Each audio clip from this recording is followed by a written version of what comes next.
is about rat poison and its effects on urban owls and other wildlife. Owls live almost everywhere around the world. They live in forests, deserts, grasslands, and even cities. Like this owl that we found in the ravine near our school. In cities, it's pretty rare to see owls because they're nocturnal and shy.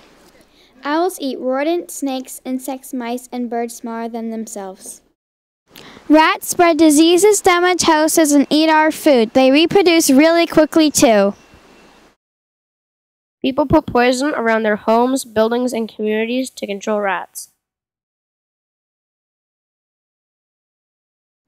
Your body needs to produce vitamin K to form scab. Rat poison prevents that from happening. Vitamin K is produced in the blood cells of animals and people. In the black corner, vitamin K! Yay! In the white corner, rat poison! Yay! Fight! Poison, go, rat poison, go!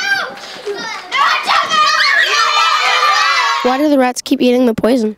The rat poison is a slow reacting compound, and what I mean by that is it takes up to a week before the rat gets sick from eating the poison. That way the rat doesn't associate eating the poison with getting sick and dying. It's a bit like us. If you eat a donut and you get sick the next day, you probably don't feel like eating a lot of donuts for the next little while. When a rat dies, it decomposes, but the poison persists in the environment. It does not disappear. How does rat poison kill?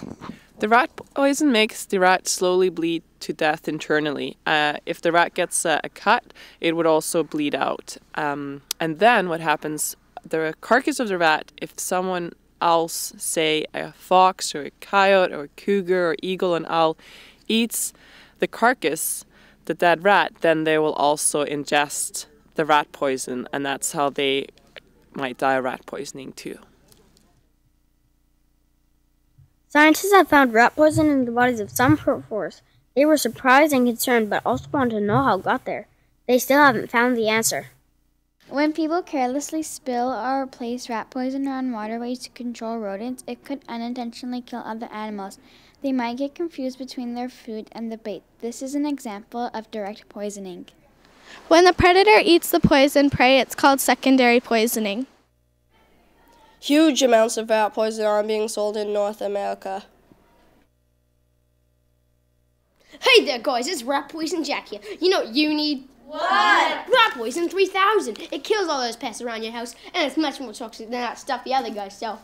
Trust me.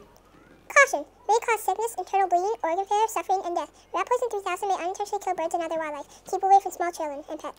Stores should be selling it in pre-packed bait stations, and it really should be applied by professionals.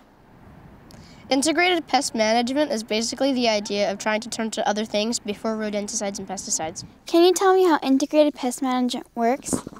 Integrated pest management is about using all of your options to control pests like rats without relying just on pesticides. So if you're a farmer who's concerned about rats, you do things like store your grain so rats can't get at it, and you'd clean up spills so that there's less food around for rats to eat. You'd also do things like encourage owls and hawks and falcons on your farm because they'll eat the rats. So it's all about doing things that will control pests that's friendlier for the environment and friendlier for wildlife. What is the most important thing people can do about this problem? Well, there's two things that we can do. One would be to reduce or eliminate the amount of rat poison that we're using.